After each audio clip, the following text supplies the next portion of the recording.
So once again, I'd like to thank Strawman for their continued support. Without all of our industry leaders, we'd be hard pressed to run all these webinars as we have over the past few months. I'd now like to introduce tonight's speaker. Dr. Eric Baker is a certified, board certified surgeon based out of California.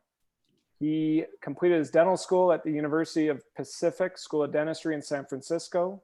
He then went on and did oral maxillofacial surgery residency and medical school at the University of Texas Southwestern Parkland Hospital in Dallas, Texas.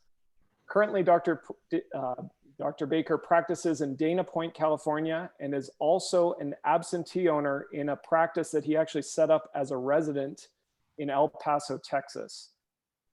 Dr. Baker grew his practice from 1 million to 4 million in just 2 years in one of the most competitive markets in the United States out in California. He continues to practice full scope oral and maxillofacial surgery, and we are very interested in hearing what he has to say on how to grow his practice with a few very key defining points and particulars. And I'm quite eager to hear what he has to say and very happy to have found him to present to us tonight. So without further ado, Dr. Baker, it's all to you. Thank you. Thanks for the introduction, and excited to be with everybody tonight. And hopefully I have some pearls to share that will help everyone to grow their practices.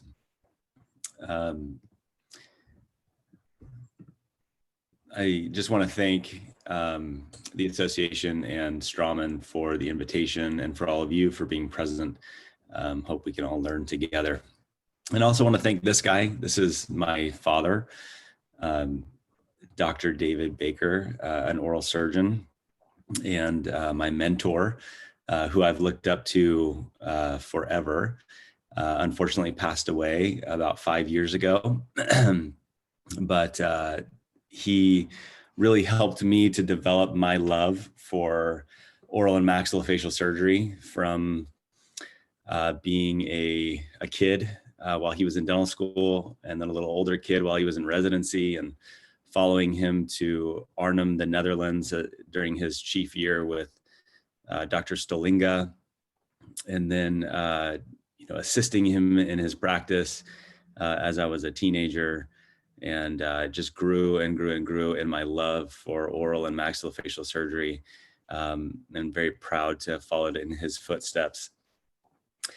That love of oral surgery, as was mentioned, took me to the University of the Pacific, where I went for 3 years because I knew I wanted to be an oral surgeon, and knew I wanted to only spend 3 years in dental school and not 4. So I sped through that. I didn't know what a crown was when I started dental school. I only knew I wanted to become an oral and maxillofacial surgeon. Through my education, and very often from my father, I heard this phrase from him and others that the golden era or the golden age of OMS is over. And that concerned me as I was racking up student debt in dental school and residency, and started to think, well, why is that? Why is the golden era over? And so I asked many people out there, and a lot of you would probably come up with some of these same answers of, well, there's itinerant surgeons all over the place that are traveling around and don't have that traditional oral surgery practice that was so prevalent in the past. Or the super GP, the general practitioners are doing more implants. They're maybe getting into some things that are over their head and becoming more comfortable with surgery. So maybe that's why. Or third-party payers are not reimbursing like they used to. Also encroachment of other specialties, other surgical specialties, as well as non-surgical specialties that are starting to do things that we as oral surgeons have traditionally done. And then, there's some talk, especially, we've had a lot of talk in the States and in California about the single operator anesthetist model, and maybe that will be going away. And so all of these things have maybe made people feel like the golden era is over. And I don't think that that is true at all, to be quite honest with you. And that's what I really want to talk about today, is where we can find the opportunity and where we can go to find our golden era now in today's day and age as oral and maxillofacial surgeons. And I think it's about this. I say this kind of tongue in cheek, but it's about the cheese. There's an amazing book, a little story book that's called Who Moved My Cheese? Probably many of you have read this book. If you have not, I would highly encourage you to do so. Who Moved My Cheese is a little story, and it's about four, I'll just summarize it for you. It's about four little characters. Two are little mice and two are little people, is what it says. And the little mice are named Sniff and Scurry, and the little people are named Him and Haw. And every day, Sniff and Scurry and Him and Haw wake up and they're in this maze, and they need to run through this maze and find the cheese and eat. So Sniff and Scurry get up and they sniff and they scurry about, and Him and Haw kind of him and haw their way off to this cheese. And they go the same route every day to the same cheese. And over time, him and haw a little bit more, and they stop putting on their running shoes, and they don't walk quite as fast. And Sniff and Scurry, however, they continue to do that. They continue to get up and they sniff and they scurry about, and they take different routes to find the cheese. And over time, what happens is him and haw start going to the cheese, and they realize that's there anymore. They're not eating that cheese. They must be somewhere else. And then over time, him and haw realize that, hey, the cheese is actually getting smaller. And they start to him and haw and complain that, well, so much has changed, and it's not there anymore. And they're upset that they can no longer go back to the same place for the cheese. And this, I think, is analogous to us and to our specialty, and some of the traps that are potentially there for us if we continue to do the same things over and over and over again, expecting to go back to that golden era of cheese, and expect that it will be there, because it will not be there. And what we know is that the cheese has moved. And the cheese is constantly moving. It's always moving. And we have to scurry and sniff through this maze. And we have to do it day in and day out and imagine a way to the cheese every day. And we need to constantly be reassessing what we're doing in order to end up at that cheese, and not expect that we can just do things always been done and get that, because it's just not the case with technology and the challenge that we saw previously. And the cheese, I believe, has gotten bigger. I think that there's more cheese available now than there ever has been.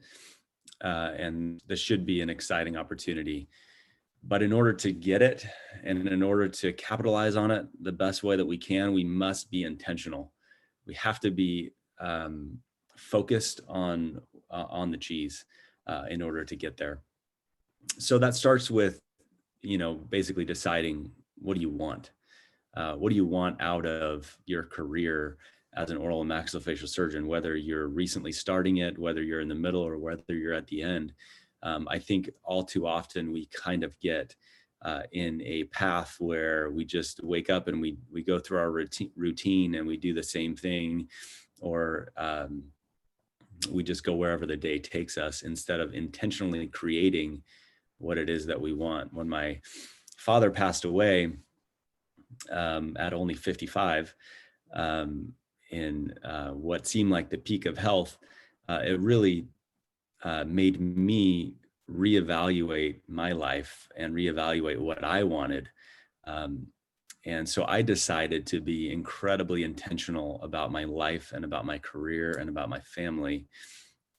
And I'm going to talk to you a little bit about that today. And I think that that is why we have been successful here in my practice. So number one is to decide what you want and what your future will be. Number two is to establish a clear vision for your career and your practice that matches your personal goals. After all, your practice and your professional life is there to serve your personal goals and not the other way around. Now, many of our personal goals are to help others to make an impact. But it's still your practice is still there to achieve your personal goals and not the other way around. And then identify the gap in the maze. Where's the cheese and where are you? And then reverse engineer it. Start at the cheese, reverse engineer your way back to where you are today. When I did that, after my father passed away, I decided I wanted more time, more money, and to make greater impact. And I think probably, if we're being honest, this is true for everyone. We all want more time. It's the one thing we can't write a check for. Can't write a check for yesterday. It's the one thing that we're constantly running out of. More money is nice because it can get us more time. And then a greater impact. I think all of us probably in oral and maxillofacial surgery have had great impacts in patients' lives. And it's the greatest blessing that we've seen and want to continue to have a greater impact.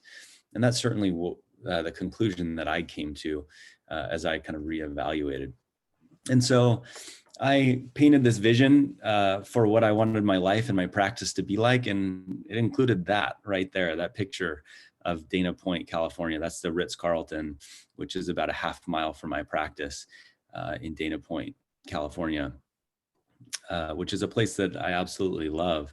And that was a big part of this for me, was being able to enjoy time and some money, mostly because it's very expensive to live there, and be able to spend unstructured recreational time with my kids and my wife. I have 4 kids that we enjoy the outdoors. We enjoy surfing and skiing and mountain biking and all these things. And I wanted to have time to do these things. So how could I have it all? How could that possibly be, that I could live there and have time off? And we've been able to create that. So now at this point in my career, I'm young, but I work 2.5 days a week, 2.5 clinical days a week in my practice. And we've still managed to grow it by 600% in the last 3 years. And I want to show you and share with you a little bit of how we've been able to do that, so that my beloved colleagues, you guys, can hopefully take a couple of pearls and get a little bit closer to the goals that you have for your own practice in your own life. So believe it or not, I believe it starts with a mission. It starts with kind of understanding and stepping back from the day-to-day grind or the whirlwind that we face every day in our practices, and talk about the kind of high-level pieces to our practice. What are the foundational principles that build your practice? And it seems maybe ethereal, or it seems maybe like my head's in the clouds, but I think that this is incredibly important in building the foundational core to your practice that you must have if you want to build and grow a successful practice, no matter where you are in your career. So my practice is called Niguel Coast Oral and Facial Surgery, and our mission is to be the most service-centric specialty practice in the country. It took a long time for me to pull this out of myself, of what I thought we were going to be. And I'm not in your country, so you guys could steal this. One of you can, to be the most service-centric specialty practice in Canada. We are, I believe, the most service-centric specialty practice in the United States. And we are to our patients, to our colleagues, and to our communities. So we serve our patients in an unbelievable way, and we give wow type experiences to them at every opportunity, every chance. And the same thing to our colleagues. Our colleagues are obviously the source of our patients, and we treat them really, really well. And in our communities, we really share in our time and attention to our communities to help serve our communities. And we really live true to this mission. And the second thing is to create core values. And this is something that my team, in conjunction with me, did. But really, this came from my team. And our core values are family, gratitude, and accountability. And believe it or not, my team came up with those core values. And with this, I think, we really treat each other as family. We treat our community as a family, and we treat our patients as well as our colleagues that way. And then an attitude of gratitude, having that mindset of gratitude, and feeling the blessings that really have been given down to you, I think is paramount in having a positive outlook and really being able to take your practice and your life to the next level. And then accountability is paramount in order to move forward and have the best outcomes that can possibly be had. So once you've done this, or once I did this, I wanted to say, okay, well, how do I track this? How do I know if I'm being successful with these things? And it's with a scoreboard. A scoreboard will tell you if you're successful, just like in any sporting event. A scoreboard says who's winning the game. And that scoreboard, I think in business and in our business as well, is revenue. And some people may be turned off by that, but I think it is the truth that revenue is a scorecard for how well we are treating patients and our referring colleagues. At least this is how I view my practice, that the revenue that comes in is a reflection of how well I took care of that last patient and the nice things that they said about us because of it, and how well I took care of my referring colleagues and their patients and their desire to then send us more patients. The revenue is the easiest. It may not be the only way to track it or the only score. It certainly is the easiest way to determine just how well you're doing in trying to achieve your goals. You keep score, and I share that score with my team. So my team knows every day what we did that day and what our goal is. And we're constantly addressing that goal and moving that scoreboard. Because as we get better, we want to consistently improve. Because if something is worth doing, it's certainly worth doing better. And so we try to achieve that every day of being better. So if revenue is the scoreboard, what is that broken down into? A couple of years ago, I was kind of thinking through this concept and came up with what I call the revenue equation. So the revenue equation is specific to, I think, healthcare, or in our case, specific to oral and maxillofacial surgery. So there's three things that make up or different factors that go into the revenue equation, and each one of them is a lever. And when I say it's a lever, it is a piece that can be adjusted or pulled on or levered on in order to increase that total revenue. So the first one is just the number of patients. So the number of patients that walk through your door can be levered. You can change it, right? So it's influenceable, and it has a dramatic effect on the total revenue. So if you take the number of patients and you multiply it by the average patient value, so what's the dollar value of that patient or the procedures that you're offering them? And before anybody accuses me of being cold and thinking about patients as a dollar value, which we don't, obviously, only when we're thinking about our business. But when we're thinking about our business, I think it's really important to look at that, because it says value. Value has a strong meaning, and the value that we are providing to patients, or the dollar amount, is correlated with some value. And those patients put a different dollar amount or different value amount on the things that we do. So if we do an extraction that has some value to a patient, or if we do an implant that has some value to a patient, and if we treat people really, really well, that also has a value for patients.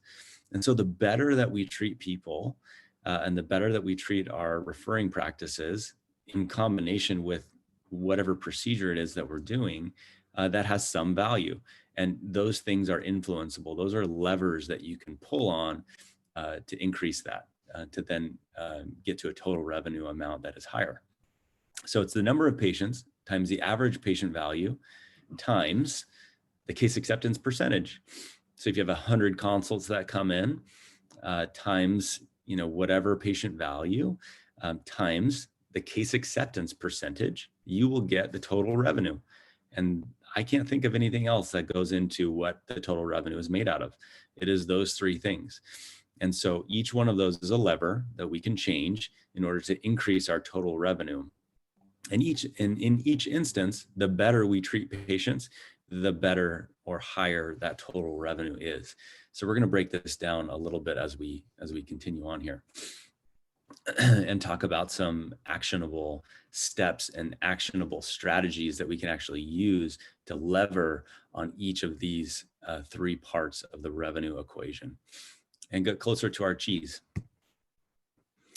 So the first thing that I did in my practice was I created this mission, a vision that I shared with my team, and then these core values of really who we are. And then I created a system to support those. I have a vision of where I want my practice to go, and then I need to create a system or a machine that will take us there without my constant effort. And that's where your team really comes in.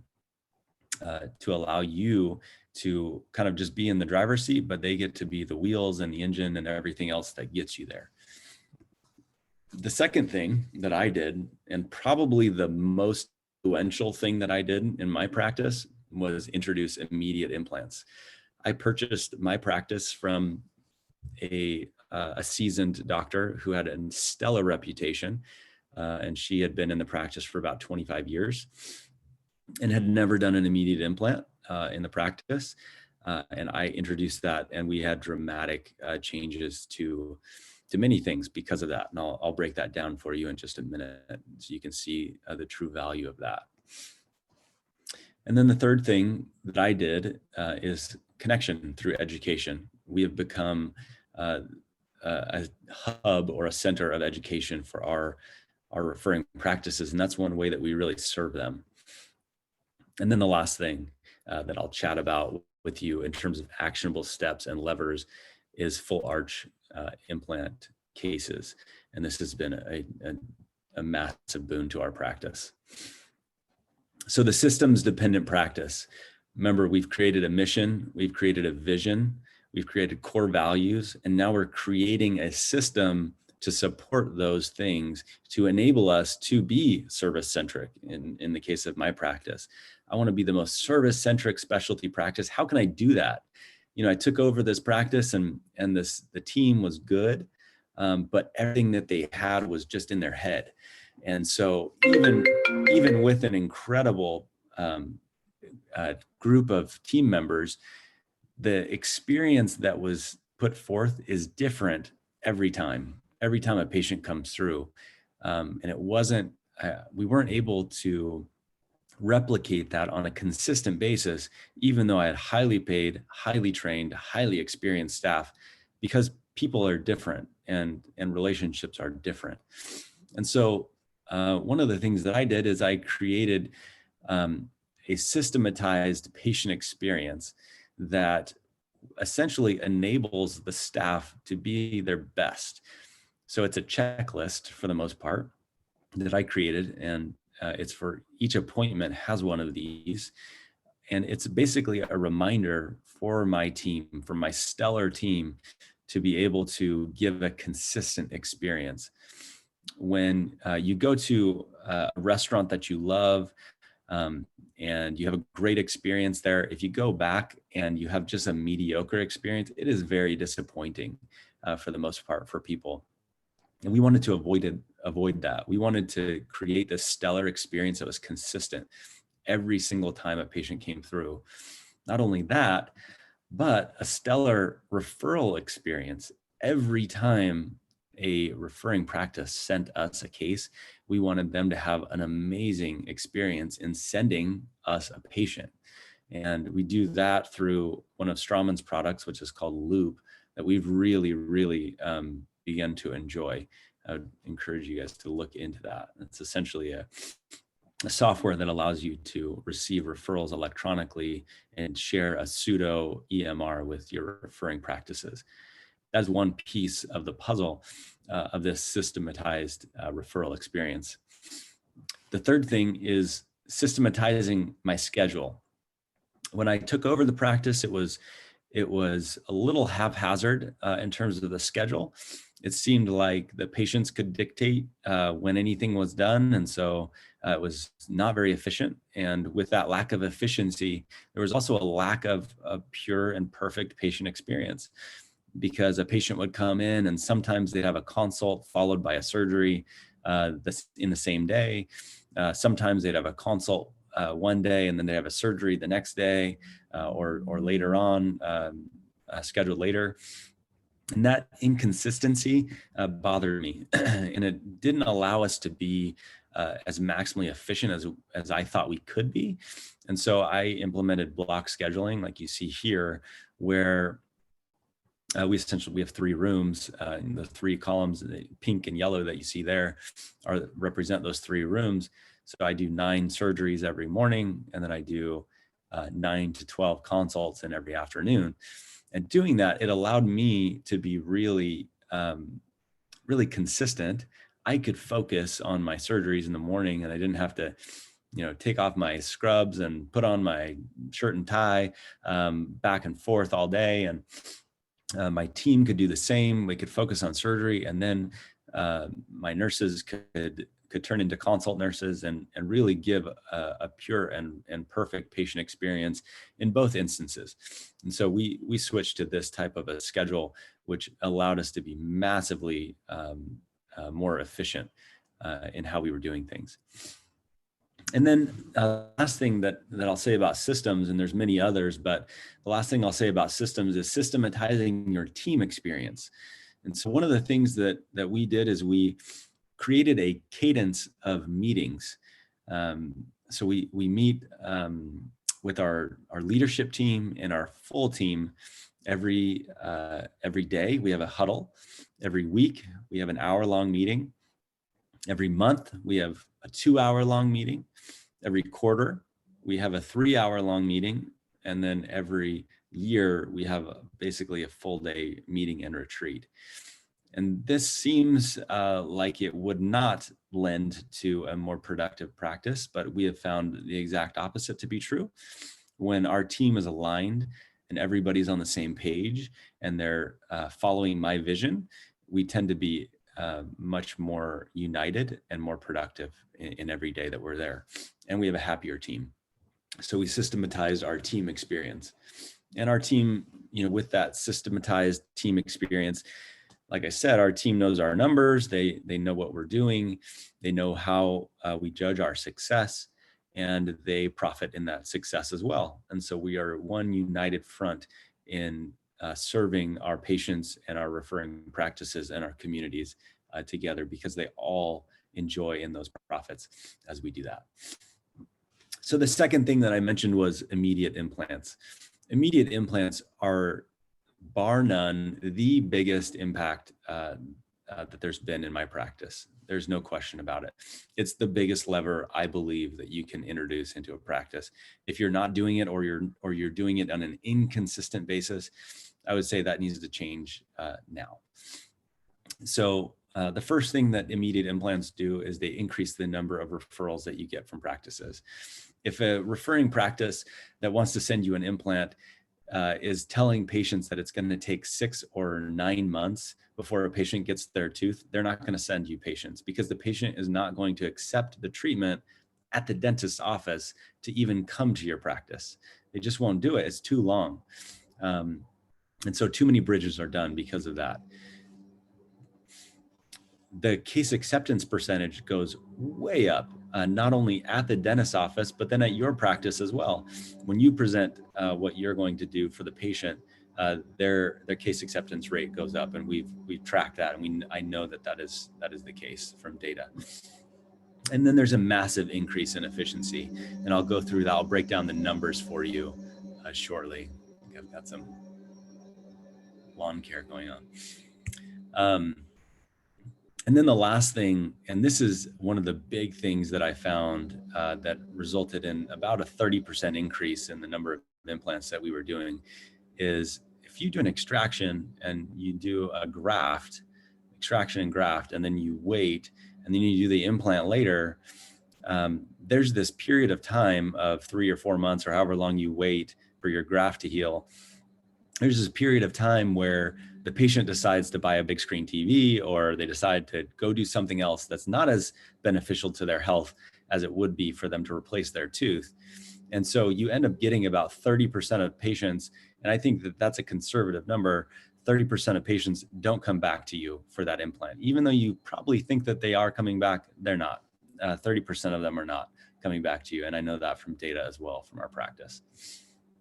So for us, the introduction of immediate implants changed us from about 160 implants a year. That was what the practice did the year before I took over, to this year about 1,000 implants.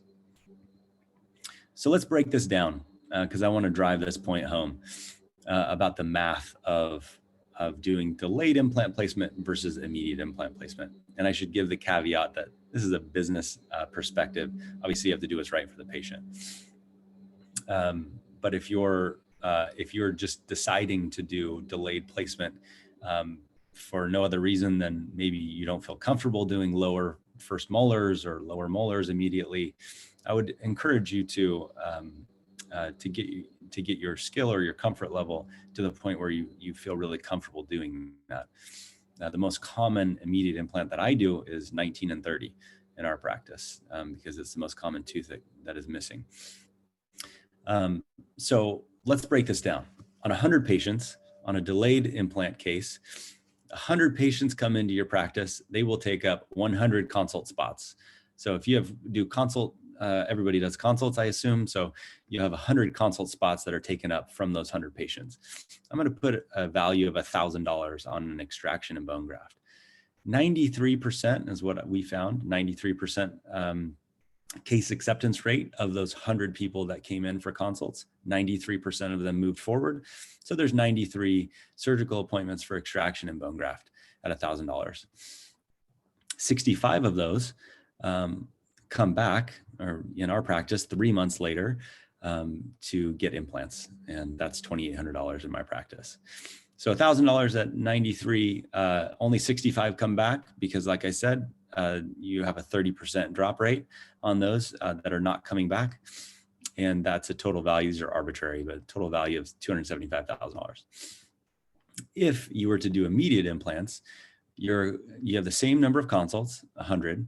And what we found is that we have a 97% case acceptance rate when we did immediate implants. And so when you do an extraction, a bone graft, and an implant all in one sitting, your case value is $3,800. You just add the two together for a total of $368,000. And that's because all 97 of them did that, and you didn't lose 30% of them. But it gets a little bit better because what we're talking about is efficiency and the number of appointments that are being used as well. So we used 100 appointments and 97 surgery appointments. However, in the delayed implant case, use 100 consultation appointments and use 158 surgery appointments. That is not grow because you're really filling those spots.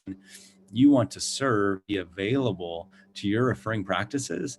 That is a lot of appointments. That's 65 appointments that now you've filled because of a lack of efficiency.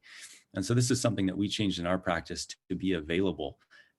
There's a saying that probably many of you have heard: if you want to be successful as an oral surgeon, you need to be available and affable. And this certainly helps you to be available. So that results in 61 extra appointments on the immediate implant side, which if you filled those with more immediate implants, which is what we've done, that's an additional, $250,000 of revenue for those appointments. Which if you compare the two with that metric and that math, that's the difference, 275 versus 600. And what I did my first year of practice, we doubled our practice in 1 year. First year I took over, I doubled my practice. And then I sold half of it to a partner.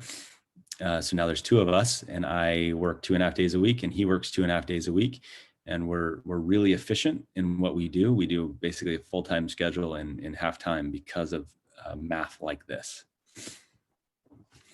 So the third thing that I'll touch upon is this connection through education. Education is, I think, underutilized, and one of the biggest and most impactful ways that you can really connect to your referring practices and really serve them. You have a lot of knowledge that your referring practices do not have, that you should be sharing with them to up the level of competency in your community. Excuse me. So we do that through study clubs. We have 2 study clubs that each have about 20 members. So we have 40 members in total that show up to our study clubs. We also have an office manager study club and a hygiene study club, which you can see there that my partner is running.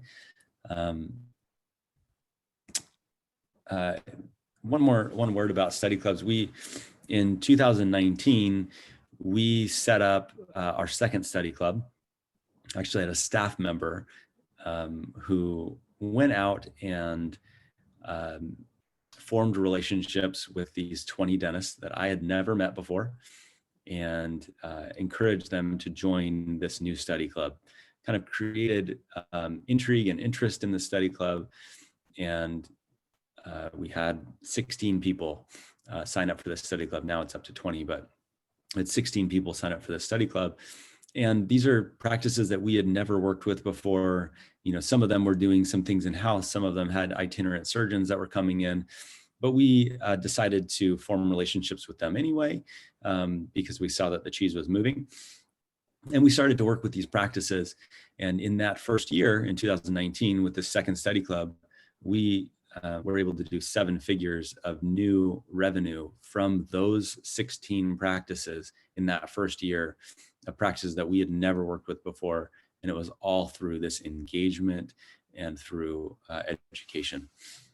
I would encourage you to do the same. And you should be running your own study club if you're not now. The next thing that we do for education is large events. So we throw these big events that we provide food and drinks, and we do some education. This is a great way to scale your time. You think about an hour spent at lunch with one of your referrals. While that's a great use of time, it's not nearly as good of use of your time as an hour spent in front of 100 of your referring practices or hopeful referring practices. And that's how we feel about large events, is that they're a great way to kind of have an introduction, get a foot in the door for some of the practices that maybe you haven't been able to work with, but you would like to. We do these about quarterly. Obviously, we haven't, this year recently, but we aim for about 100 or a little bit more of attendees at these events. And then because of COVID and the shutdowns that we've seen, we started basically doing these large events via Zoom, much like your association has. We've seen a massive amount of engagement from these. We find that the dentists in the community are itching and want to have camaraderie, and they're searching for answers, and they already look to you as the specialist. They look to you for those answers. And so we've made it a point to bring in speakers and bring in people that know what's going on, whether it early on, whether it was attorneys, CPAs with some of the loans and those types of things that were available in the United States, to really share with our referring colleagues what are best practices at that time when there was a lot of uncertainty. And this year, during 2020, we've seen 50% growth. And this has been our major strategy, was Zoom conferences. And then the last thing, I mentioned that I had a team member that went around and drummed up all of these referring practices to come to that initial study club. And it's the same person that throws these large events and promotes for these webinars. And we call it a professional relationship manager. And this has been such an effective thing for us that we're hiring a second one right now. And that's somebody that is very much like a rep, just a rep for your practice. And this is a full-time position where this person has no other obligations or duties within my practice. Everything is with outside of the practice. The last piece that I'll hit on here is full arch cases. So as we've done this education, I don't know if you could tell in that picture that I showed earlier, that education was about full arch cases. And that's what most of those big seminars that we've done have been on, is full arch cases. In 2017, when I first took over the practice, it was not a full arch practice at all. In fact, we did 0 cases, but we started to talk about it. You know, that's it. We just started to talk about it and put an emphasis on it with our referring practices, and started to throw these large events and do some education and partner with labs to really help dentists to understand what this is and who's a good candidate. And we showed off some of our surgical skill. I didn't put that blade implant in there that you see, just the top. But we started to emphasize it a little bit, and that the first year we saw a little bit of results. We didn't see a lot, but we saw a little bit of results. We did 2 arches in 2018, but we started to see this momentum build as we continued to kind of press on this and talk about this with our referring practices. And then in 2019, we did 40 arches. Which was just absolutely groundbreaking for us, and that has continued to escalate. And this year we did or have done 80 arches in 2020, which has obviously been a huge boon to our practice, to the impact that we're able to make, the life-changing experiences we're able to give to patients, as well as the revenue increase and the efficiency increase in the practice. So that pretty much wraps it up for the strategies that I wanted to share with you. This is my family. That's my email. If anybody wants to chat with me, you can also follow my practice on